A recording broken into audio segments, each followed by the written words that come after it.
Hey everyone, this is Pastor Andrew coming to you from my parents' place, and today we are going to be going over Psalm 4. So just like last week, we're going to be going over Psalm 4, and this is a Psalm of David.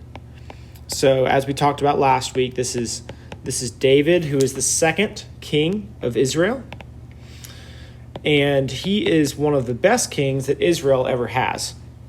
And so he pens this psalm in kind of in accordance with Psalm 3. So if you think about this, Psalm 4 and Psalm 3 are going to be connected. So Psalm 4 and Psalm 3 are going to be connected, and you're going to see a lot of the same patterns that are going to show up in this psalm. And so we're also going to see a lot of the same elements, like that word Selah that we talked about last week, which basically means it is finished, like it's complete. We're going to see this same word again in Psalm 4.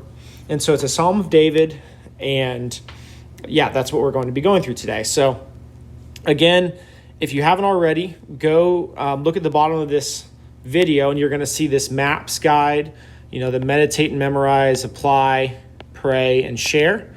And so just take 6 or 7 minutes just to take some time really to meditate and look through this passage. And just pause the video, look through the passage, and just really see what God has for us here. Okay, so if you've done that, I'm going to pray for our time together just as we look through Psalm 4. And then, we're going to jump into it. God, I thank you for this day. Lord, I thank you for all that you do for us. Lord, for how good you are to us, for how kind you are to us. And even in these times of uncertainty, I pray that you would bring peace, your peace, to our hearts and to us, just for your glory. Now to him who is able to do far more abundantly than all that we ask or think, according to the power at work within us, to him be glory in the church and in Christ Jesus throughout all generations, forever and ever. Amen.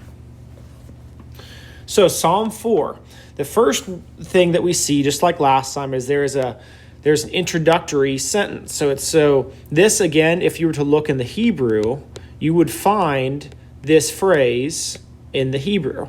So it says, to the choir master with stringed instruments, a psalm of David.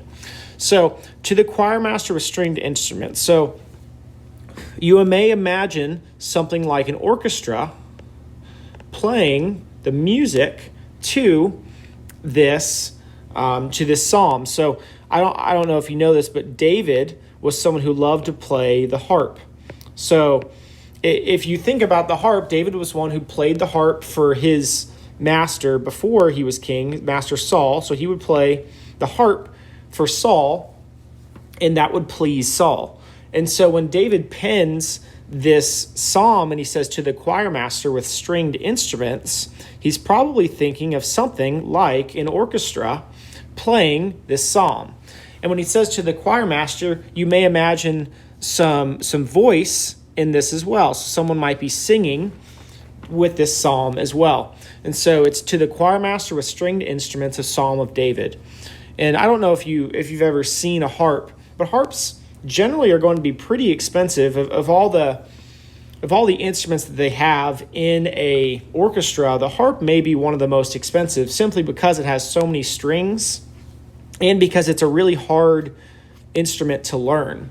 And so David, in order to learn the harp, in order to be able to play it well, had to practice this harp quite a bit just so that he could master it. And even though in the time when David would be writing this, he would not necessarily have all the technological advancements that we do today, he certainly would have spent quite a bit of time to master his craft of playing the harp.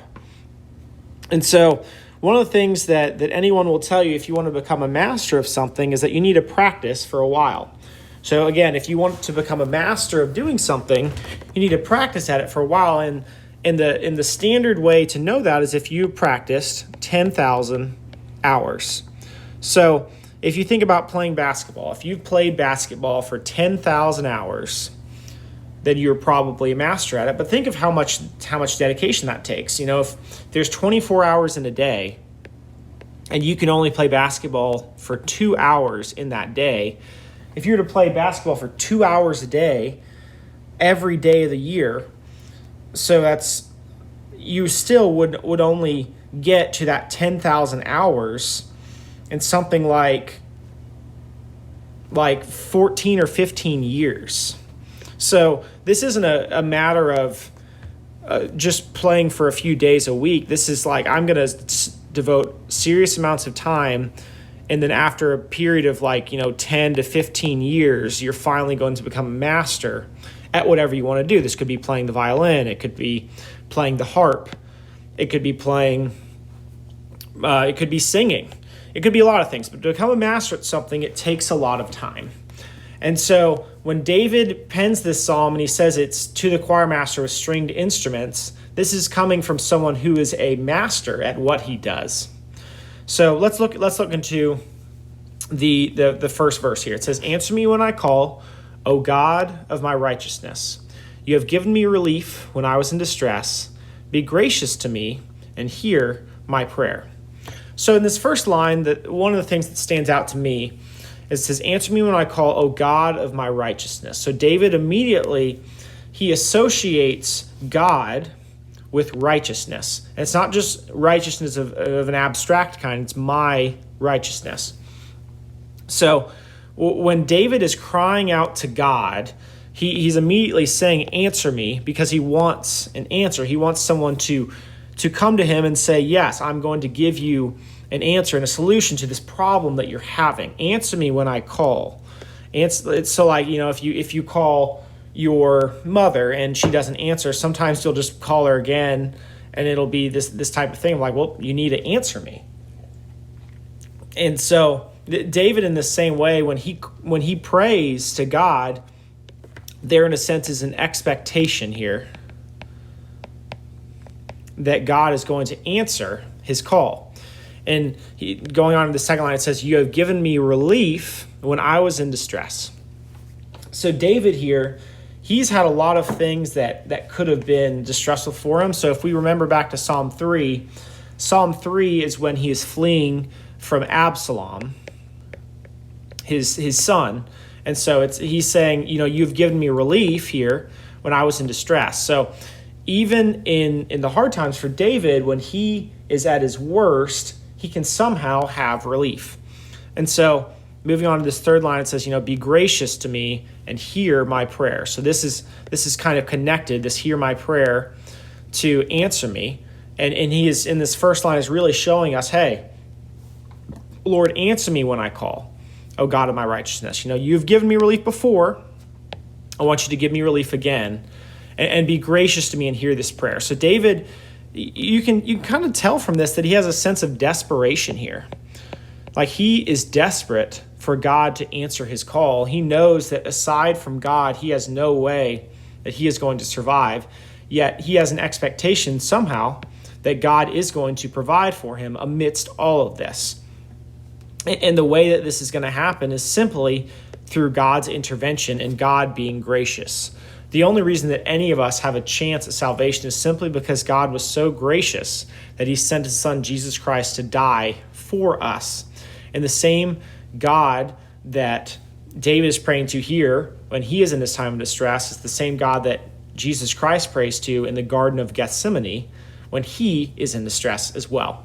And so we had this sense of, we had this relief in the midst of distress, which you wouldn't expect. But the only reason that David can have this joy and this peace is simply because the God of his righteousness is faithful to answer his call.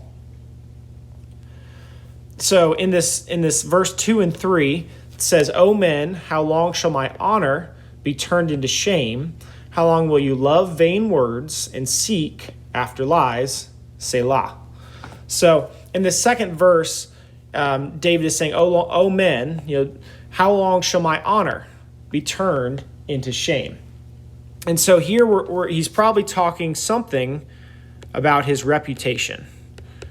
He's looking at his own reputation, and his reputation may have been slandered, or it may have been tarnished, or maybe people in his life are not treating him like he knows that he should be treated. At this point, he's most likely the king of Israel, and yet his reputation is at an all-time low.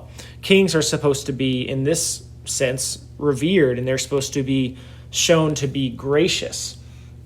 And for some reason, his reputation has been tarnished. And it says, how long will you love vain words and seek after lies? So that not only are his enemies tarnishing his reputation, but they're also slandering him in many different ways. So slandering basically means that they're saying things that aren't true about him, and they seem to be getting away with it. They seek after lies. So ultimately, anytime that we lie and we do something that we know is wrong, it eventually is going to catch up to us.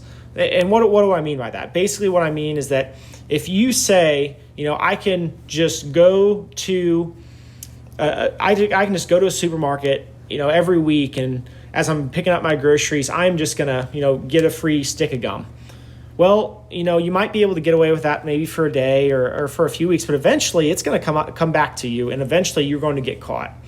And what that 75% pack of gum was worth is probably not going to be worth the punishment of what you're going to do. Like, let's say, so you steal a 75-cent pack of gum and you steal it 10 times. And on the 10th time you get caught, well, not only are you going to face a huge fine, probably somewhere in the likes of, $100 to $500, and then you're also going to have something on your record, your permanent record. Well, that 75% pack of gum is no longer worth what you paid for it. Doing something that isn't right never works out in the long run. If you say, maybe I'll just cheat the system and ultimately it'll work out fine, well, it never does, And I think a really easy way to see this is when you play basketball and you're trying to dunk. You're not going to be able to dunk a basketball by simply just saying, I'm not going to go to the gym, every day, or I'm not going to practice jumping. I'm just going to wake up one day and I'm going to be able to dunk. Well, most likely that's not going to happen. You're going to have to practice. You're going to have to repeat it. You're going to have to continually look after all these things. And you're going to have to say, I'm going to have to practice it day after day after day. And if you do that for a while, eventually it's probably going to happen. But again, it takes a lot of discipline. So looking at this third verse, it says, but know that the Lord has set apart the godly for himself, and the Lord hears when I call to him. The Lord hears when I call to him. When I see this verse, I almost just think of, a child who's in bed, and they keep crying out, Mom, Mom. And why does a child do that? Well, they know that eventually their mom is going to hear them and that she's going to come and do something. So let's say they want a glass of water and they don't want to get out of bed. If they just keep singing or keep saying Mom, eventually their mom's probably going to come. Or maybe they want to hear a bedtime story. Same thing. If you keep crying out, you know that you're going to hear. So what David is doing here, he's doing the same thing. He's crying out, and he knows the Lord hears when he calls to him. So as of now, if we see in this verse 2 that it doesn't seem that his enemies have actually received the due justice for what they've done. It says, how long shall my honor be turned into shame? Well, it seems to be keep going. How long will you love vain words and seek after lies? They're still doing this. It's a continued action. So it's something that's continued over and over and over again. It says, how long? How long? It's like you're in a car ride and you say, how long till we get there? How long till we get there? And then, Dad pokes his head over and says, well, we'll get there when we get there. Or, we're closer than we were 5 minutes ago. Stop asking. But David is saying, how long is this going to be? But ultimately, he knows that the Lord has set apart the godly for himself, and the Lord hears. He knows this. Just like that kid who's in the car ride knows that eventually they're going to get where they want to go. And so what we see here is, the Lord, he has set apart the godly for himself, and he hears when David calls to him, but ultimately when we call to him as well. And we know that ultimately there's going to be vindication, and there's going to be, all things are going to be made right. One of the things that we see in the book of Revelation at the end of it is that what God says is that ultimately every tear from every eye is going to be wiped away. and that justice will roll down like the waters. What does that mean?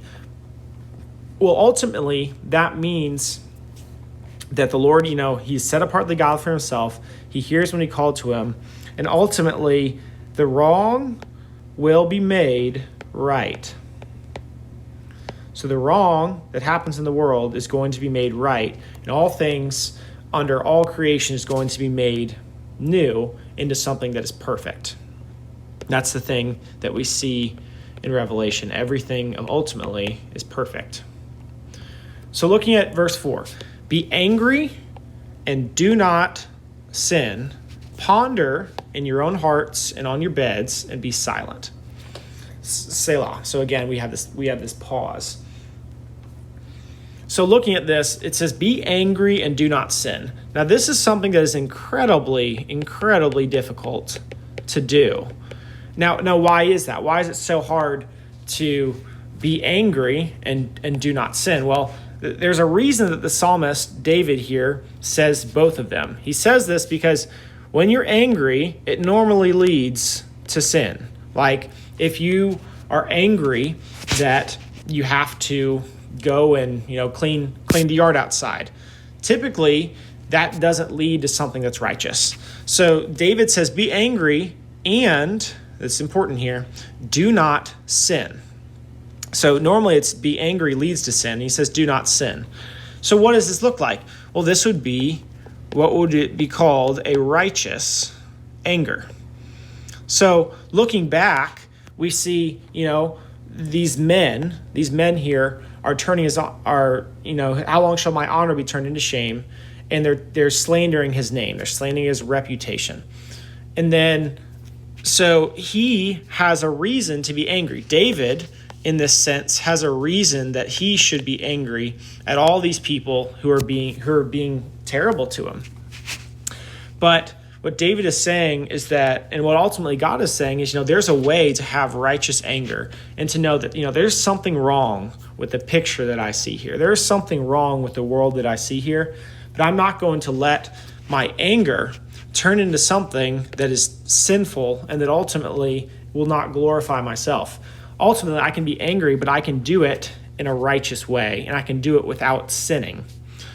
And he says, ponder in your own hearts and on your beds and be silent. Like, how many of us have sat in our bed late at night and we've just thought about different conversations that we've had over the past day?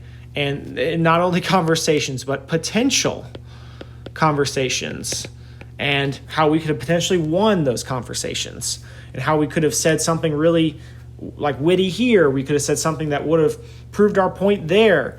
And we ponder in our own hearts and on our beds about all these different things, but it never really gets us anywhere. Well, what David's saying here is, be angry and do not sin.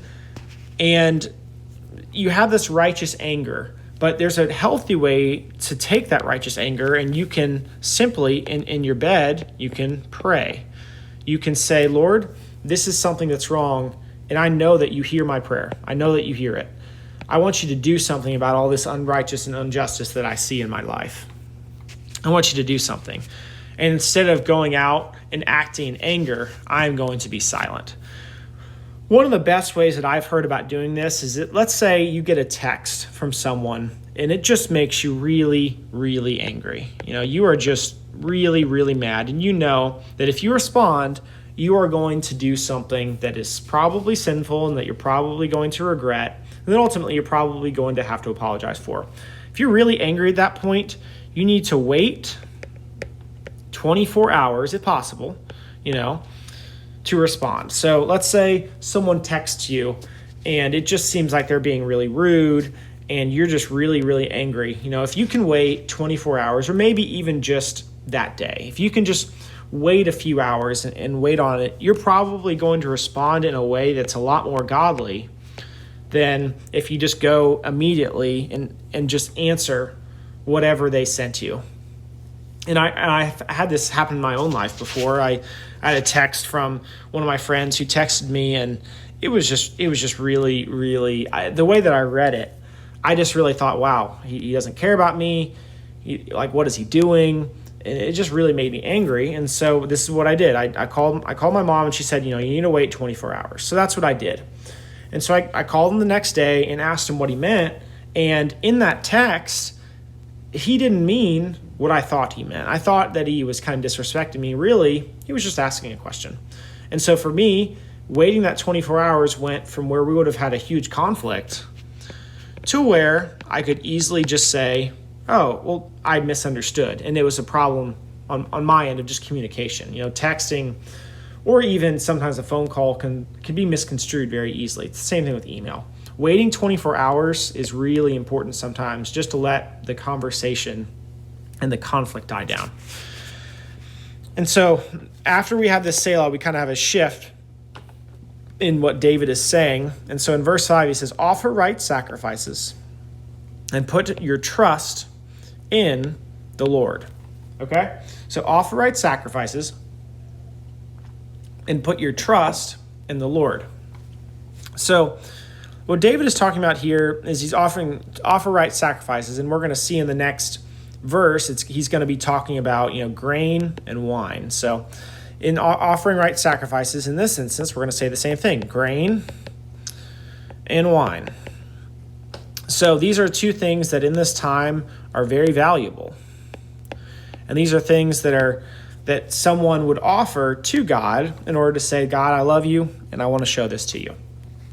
So it's offer right sacrifices and put your trust in the Lord. So what David is saying and recommending here is he's saying, hey, continue to praise God for who he is. And ultimately, you need to put your trust and your hope in God and not in man.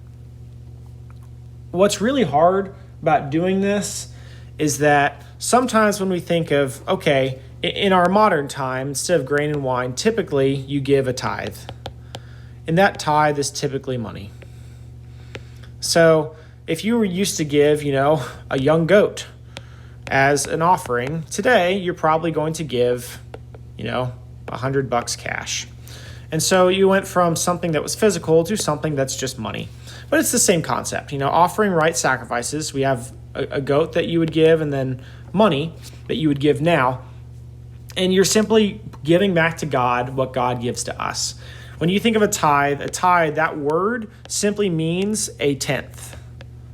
So that means that if you make $1,000 for a month, that you would give 10% of it to God. And this is very important to start early, because if you think, oh, well, I'm just going to become great at tithing later in life, you probably won't do it. If you can't tithe on the first $10 that you make, and you're not intentional with this, you probably won't be able to tithe on the first $10,000 check that you get as well. Tithing is an important thing that we all need to practice. And so offering right sacrifices is simply just giving back to God what he's given us already. When you get that $1,000 check, ultimately it's God's anyways, and he's given it to us. So that $100 that we give back to him, well, it's all his anyways. One of the verses that we see in the Bible is, God owns the cattle on 1,000 hills, which is worth a lot more than $100. But God owns everything, and everything that we have, we are simply just a steward of what we are given. That the word says steward. Sorry about that. It's not very easily legible. And so moving on to verses 6 and 7, David goes into these people who say, and these are the same people who have been mocking his reputation that we've seen in verses 2 and throughout the verse. He says, there are many who say, who will show us some good? There are many who say, who will show us some good? Lift up the light of your face upon us, O Lord. So you see these people, these are the unrighteous here. And so they are saying, who will show us some good? Lift up the light of your face upon us, O Lord. And so what they're saying here is that, who's gonna do good to us? Like, what is someone gonna do for us to show us that we've given to God? We've put our sacrifices with God. Well, who's gonna show us some good? And this is simply about having the wrong heart. Okay, so their heart is focused on the self instead of on the Lord. In this instance, they care more about what they need than giving back rightly to what the Lord wants from them. And so they're saying, Lord, lift up the light of your face. Typically, this would, if in a very simple way, it just means blessings. Lord, bless us, because we deserve it. But ultimately, none of us deserve the good that we are given. It's all a matter of grace. God only gives us grace simply because he is good. Without the grace of God, none of us would even be here right now, but he is gracious, and that's why we have the blessings. And so God here in verse 7 says, you have put more joy in my heart than they have when their grain and wine abound. So what's going on here? So what's going on when David says, you have put more joy in my heart than they have when their grain and wine abound? Simply what God is responding to these people who are saying this right here, who will show us some good, lift up the light of your face upon us, O Lord. He is saying that the person who trusts in the Lord, if we look back, the person who trusts in the Lord, there's a reason that I circled that so many times. The person who trusts in the Lord puts more joy in God's heart than those who have this grain and wine that simply just abounds. Those who can give maybe not only thousands, but tens of thousands to God. They say they trust way more in, like, the person who trusts in God puts way more joy in God's heart than someone who simply says, I have a lot of money to give, or I have a lot of things that I can give. Ultimately, we can never outgive God. We can never be someone who says, oh, I have something that God in that sense needs. We never have anything that God needs. We can simply be a servant and say, I can give something to God freely, but ultimately nothing that we do is going to be impressive to God in that sense. There's a illustration that we see in the life of Jesus that really explains this well. There's a woman who's outside of the temple, and all the people, as they go into the temple, are putting in money into a copper jar. So if you were to imagine, we have this big copper jar, and anytime that someone comes in and throws in something, you'd hear a little ding, okay? So a little ding. And so all of their money in this time was in coins. So let's say someone comes in and they put in 100 of these really big coins. Typically, the bigger the coin, the more it was worth. You would hear ding, ding, and it would just keep going. And you would hear a lot of noise coming into this thing. And so, but this one woman comes in and she puts in 2 small copper coins. So basically you would hear like a ding, and that would be it. And these other people, it might sound like someone coming in and dropping a tuba. Like you would hear all of the things that they put in. You could imagine, like, if someone came in, they put in just like something worth it was like $10,000, people would be really impressed with them. But ultimately, their gift wasn't for God. Their gift was for themselves. They weren't trusting in God. They were trusting in themselves.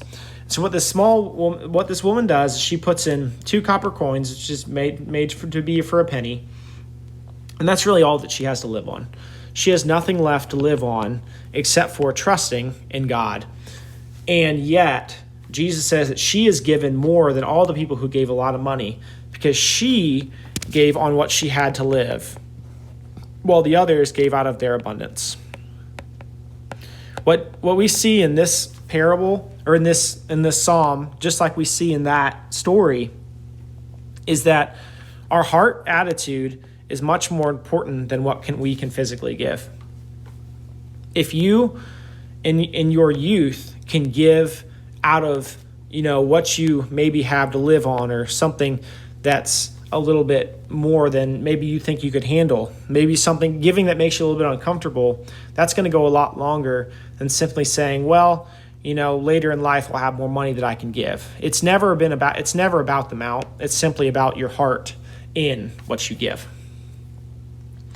And so we come to our last verse, and we see, in peace I will both lie down and sleep. For you alone, O Lord, make me dwell in safety.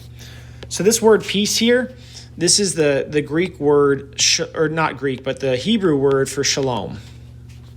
And this shalom, there's three different words that we kind of see throughout history for peace. You have what's called the Pax Romana, which is basically called the Roman peace.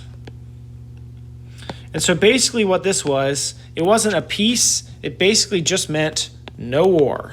So it wasn't a peace of like, wow, everything's going well. It's just like, well, we're not at war. Great. And then you have another word for peace that's basically going to be something called al-Islam, which is the peace that Muslims a lot of the time will offer. And this is a piece of basically conquering.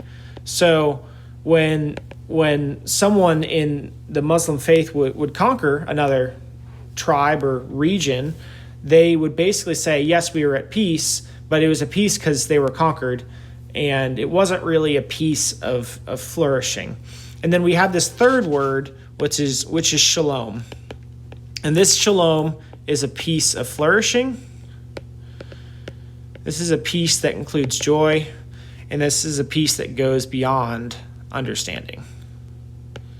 So we see the difference between this. This Pax Romana basically means no war.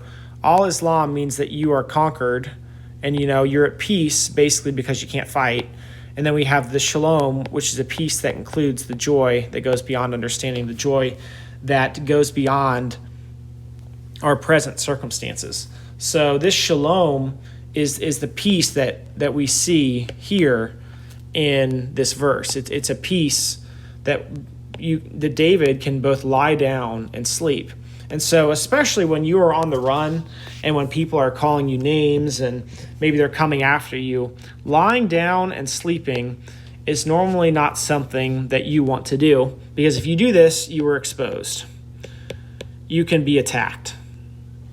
You can be brought low. And so in peace, when you are exposed and like that, you normally can't sleep well because you keep thinking about everyone who could come and attack you. But simply saying, I trust, it's going back to trusting in God that we see right here. Put your trust. Again, I'm circling it a lot. The trust that you have in God here is what allows you to lie down and sleep. And David closes it with this great phrase, for you alone, O Lord, make me dwell in safety.